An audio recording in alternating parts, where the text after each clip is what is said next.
The following is a Comfortably Zoned Radio Network production. Duca. Good morning. We have about 25 to 28 minutes. Dugout chemistry.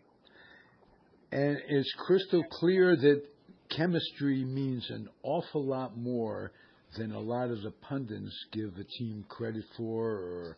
Well, I think chemistry matters more if you're a team that's not overly talented. Right. You know, if you've got Manny Machado to plug in for Seager, you know, your chemistry isn't going to matter a whole lot because your physics are going to overcome everything. Mm-hmm. But you can say that even with a talented team like Houston last year, thinking about how Altuve really changed the attitude of that team. And he was a superstar, so it doesn't necessarily have to be a bunch of rah-rah scrubs. No. You just need somebody that the team looks to when it needs a little jolt of energy, who will give it to them. Well, was McCutchen that guy a little bit?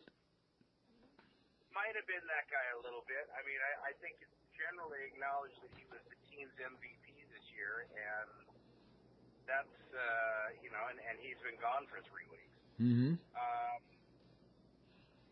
But you go around the rest of the team. I mean, look at the pitching staff, for goodness sake. You're without Melanson for 2 months. You're without Strickland for 2 months.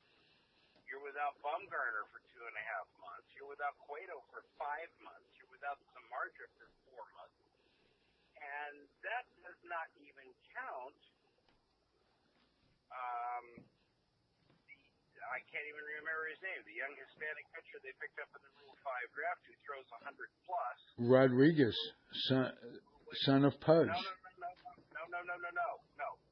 The one who they picked up in the Rule 5 draft who went on the DL in the spring with Tommy Johnson. Boy, I blank on him too. Teams that impress on the good side. Gosh, Derek Holland. Derek Holland, yes. Derek Holland, goodness, unfortunate comments made could be humorous, and, you can kind of forgive some of that a little bit more than you can forgive unfortunate comments that are made off the cuff that have no basis in humor at all. But putting that aside, here's a guy who's done whatever was asked of him. You want me to sign a minor league contract? Sure. You want me to prove I belong on the team? Sure. You want me to pitch out of the bullpen? Sure. I'll start. Now you want me back in the bullpen, and now you want me to start. No problem. I'll do whatever it takes to help the team win, and I will keep everybody smiling and laughing in the meantime. What a find. Alan Hance, what a find. Oh, my God. This guy is he that much less a fielder than Crawford? Hansen?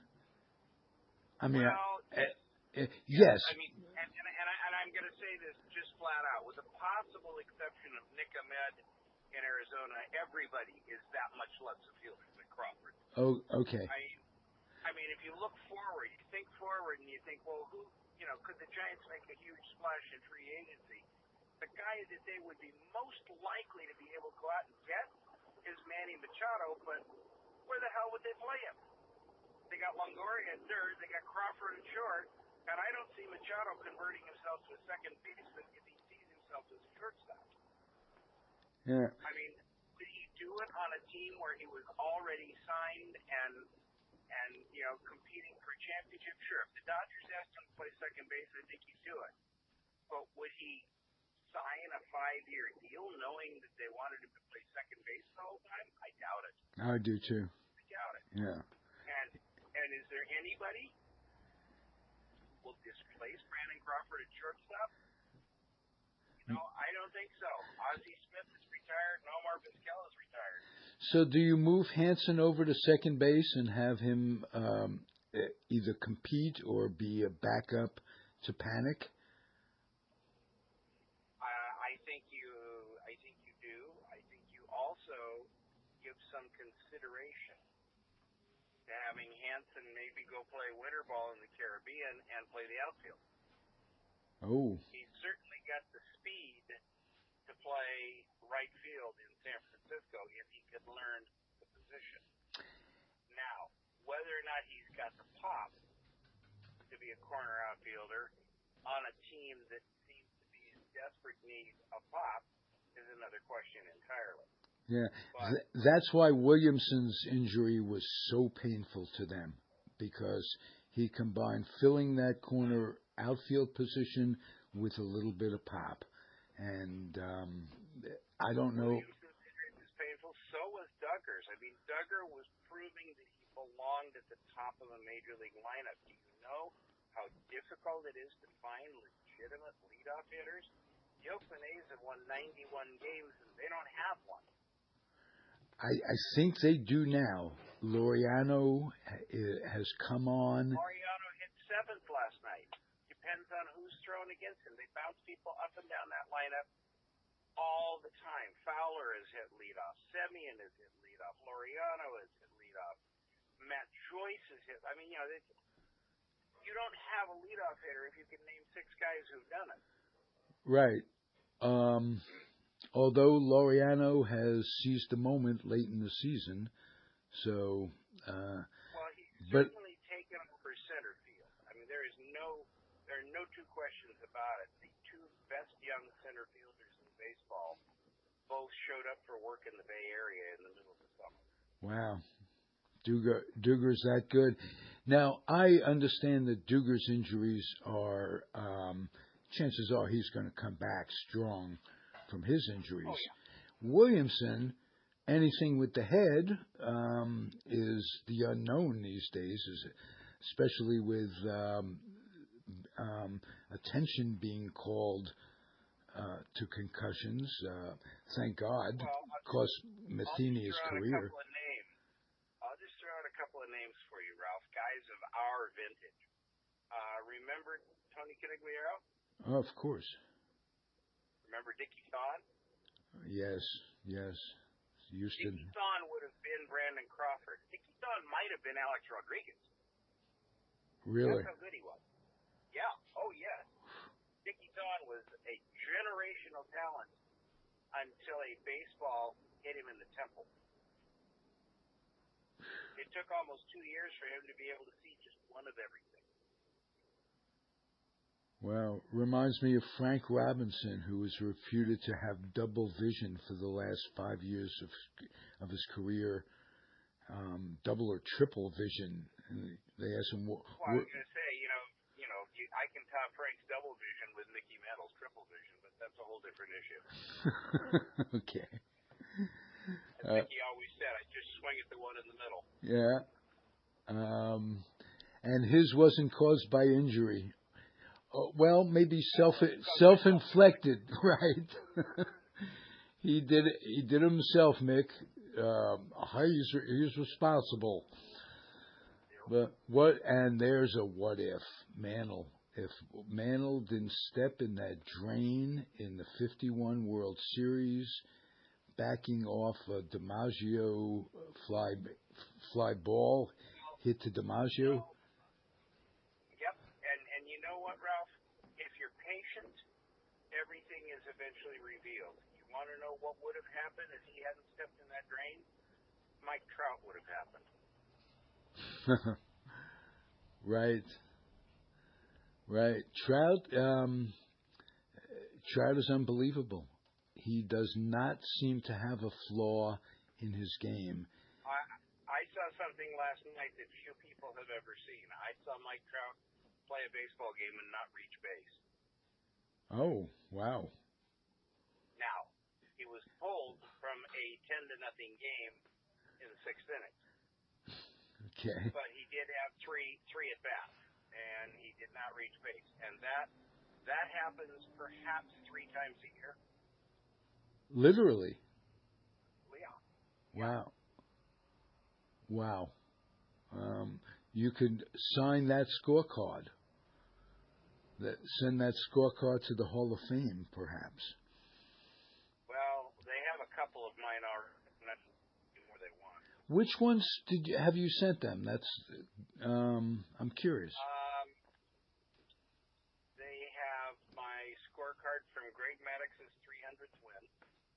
They have my scorecard from Barry Bonds' 756 home run. And they requested my scorecard from, I scored the first World Series game ever played with video replay. Whoa. Whoa. Now, may I ask, do you keep copies of the scorecards that you send to the Hall? Yes, I actually send them copies because it's easier. My scorecard is two-sided, and so it's easier for people to see it if I copy it as two one-sided sheets of paper. Gotcha. I send them color copies of it. Gotcha. And basically they're orange and black, no doubt. No.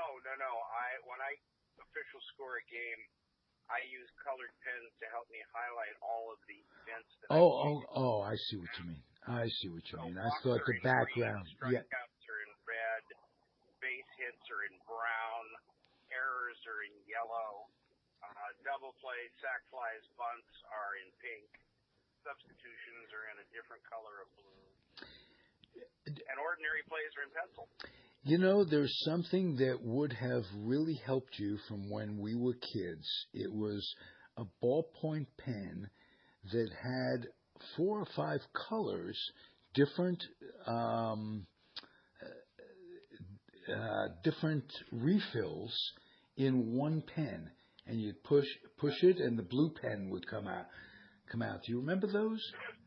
Those pens still exist. Really? I haven't seen those in. I won't tell you how many years.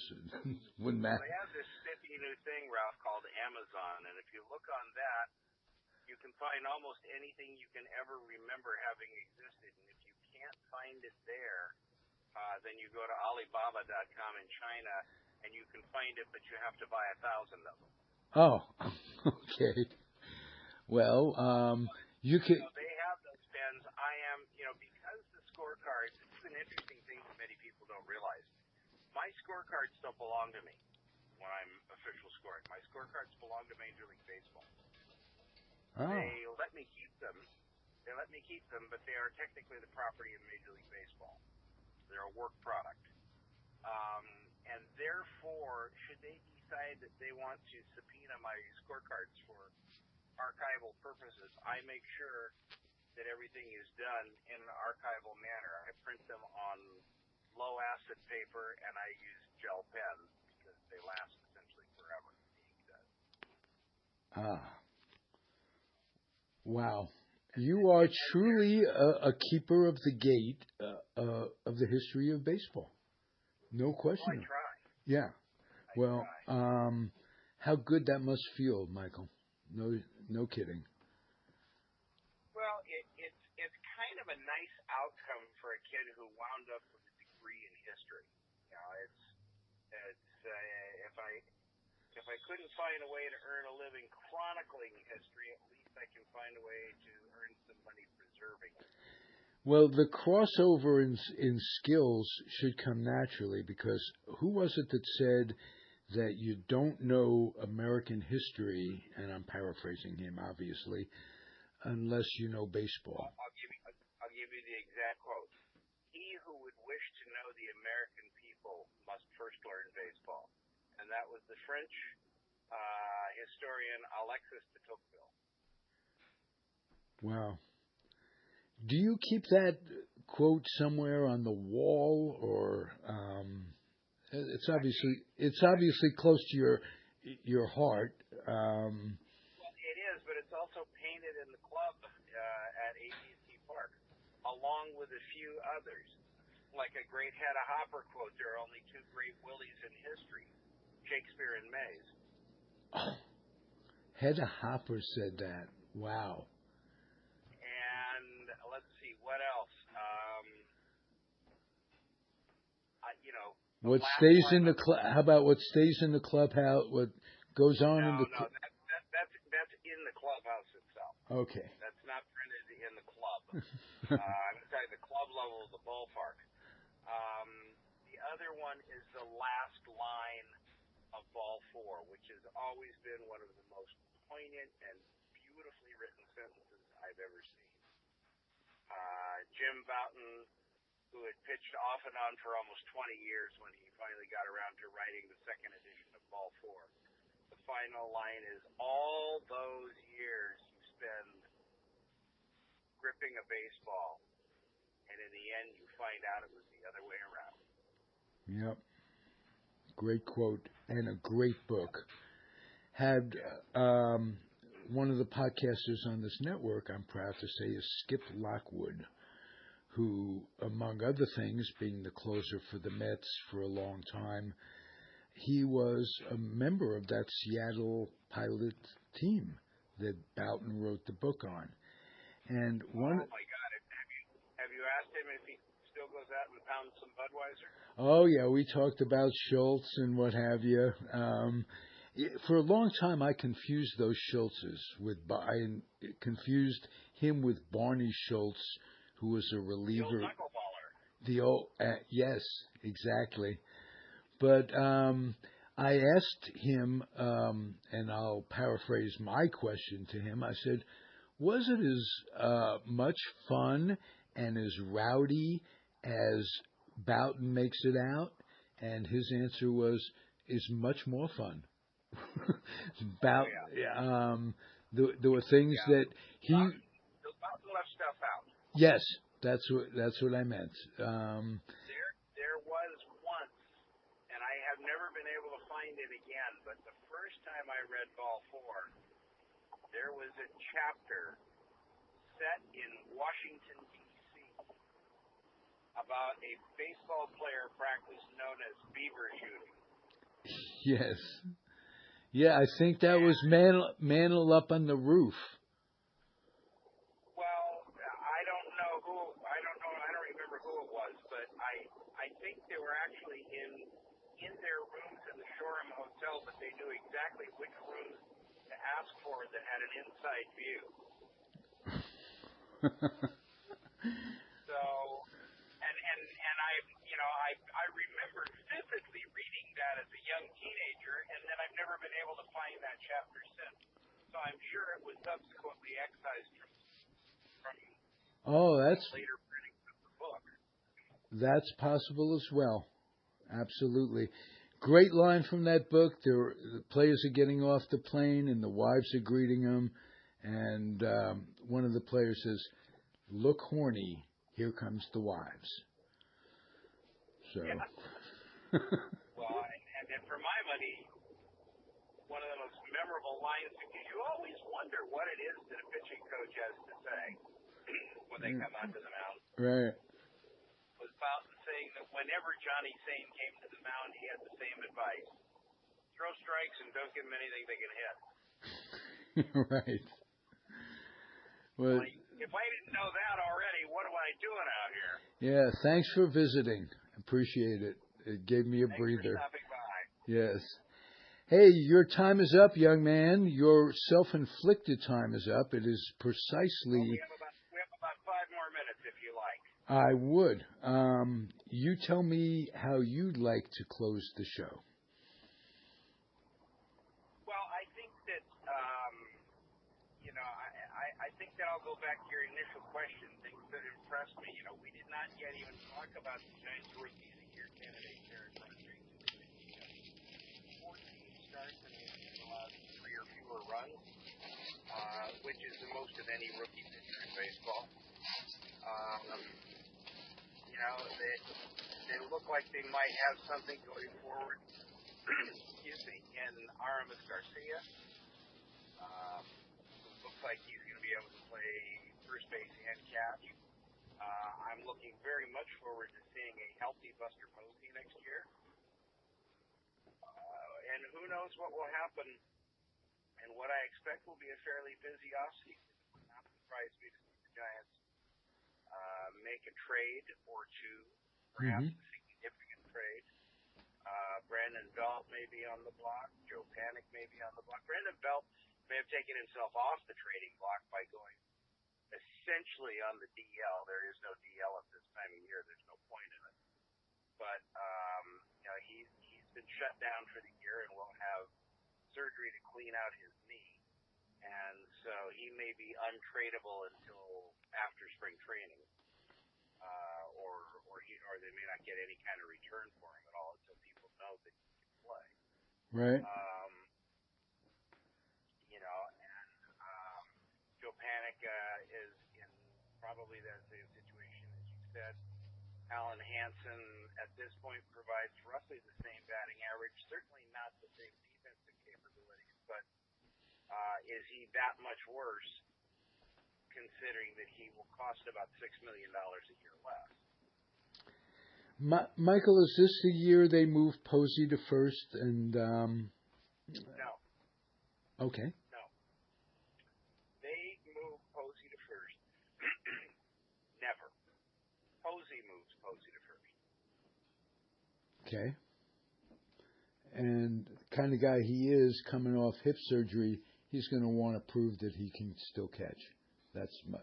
Not only is he going to want to prove that he can still catch.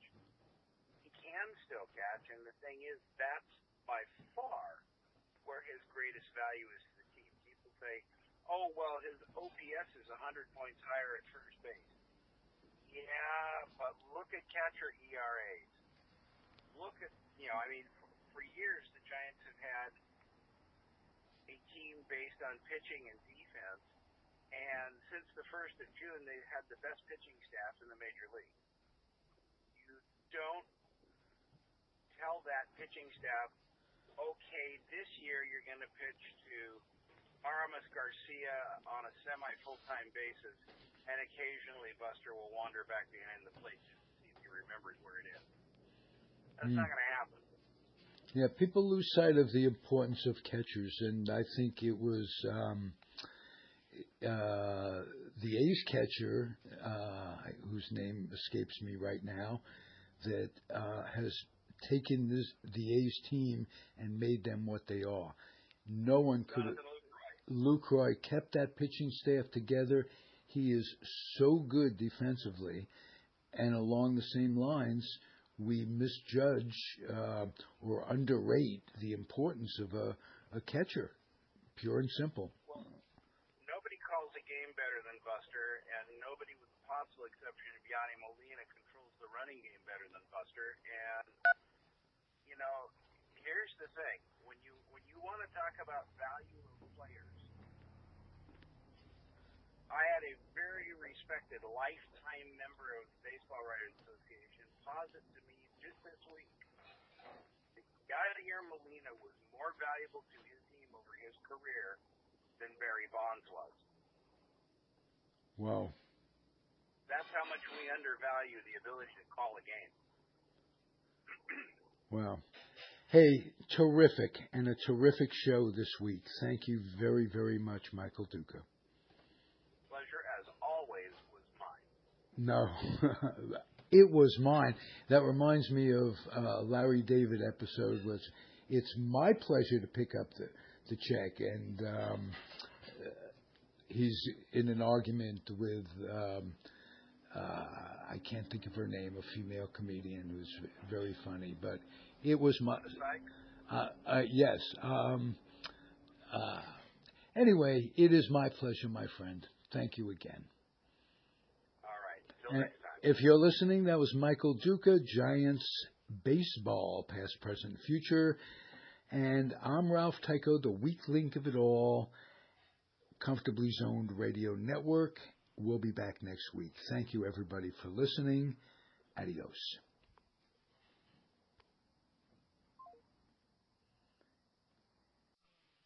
This has been a Comfortably Zoned Radio Network production.